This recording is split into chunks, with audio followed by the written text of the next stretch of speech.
As I don't want to be thought of as someone who complains, I only plan to talk about the worst pain I've ever felt just this once, and then move on to more interesting things. I have a condition called Ankylosing Spondylitis, which utterly sucks. I had been planning to do these videos standing up, but my back is having none of it.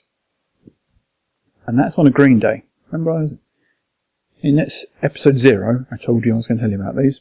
That's the time. I have these armbands, 2 on each wrist, and they operate like a traffic light system. If I'm having a fairly low pain day, I'll be wearing green.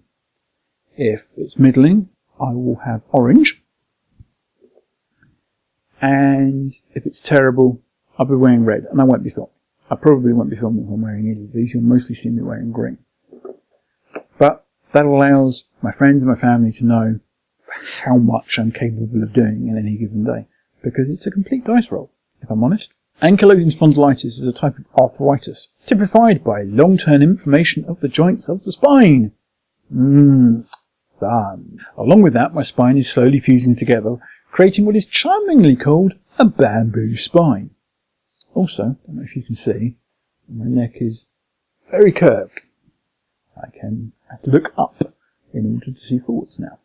Usually, the joints where the spine joins the pelvis are also affected, and occasionally the shoulders and hips get involved too. Eye and bowel problems are a possibility. I have so far avoided, thank heavens, but it is the back tension that really blows. Back pain is a characteristic symptom of ankylosing spondylitis.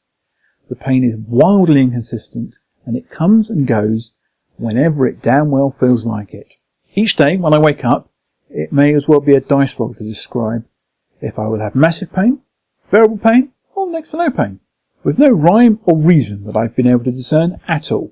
Just pure luck. Additionally, because sciatica symptoms and insanely painful back spasms were not clearly bad enough, this ankylosing spondylitis has another trick up its sleeve for me. Lovely. Pulls on my neck and my shoulders, and this in turn pulls on my skull, which hurts, and gives me migraine symptoms, plus the feeling that a team of xenomorphs are trying to burst out of my temples. This hurts a lot. It's not done yet. It also piles on waves of extra intensity in all of these symptoms, which tries to get my guts to use the emergency exit, because apparently filling a bucket with puke while clutching my head in pain is something my body thinks I might like to do on a regular basis. At its peak, this has been the worst pain I've ever felt. Thankfully, it doesn't happen very often. And by not very often, I mean only every week or so. Stiffness of the affected joints generally worsens over time, and there is no known cure. Yippee. Great. Actually, it's not entirely true. There have been some studies which isolated the protein in test patients that the immune system was responding to. The protein was then given to the test subjects with increasingly large doses in much the same way you would desensitize a person with an allergy.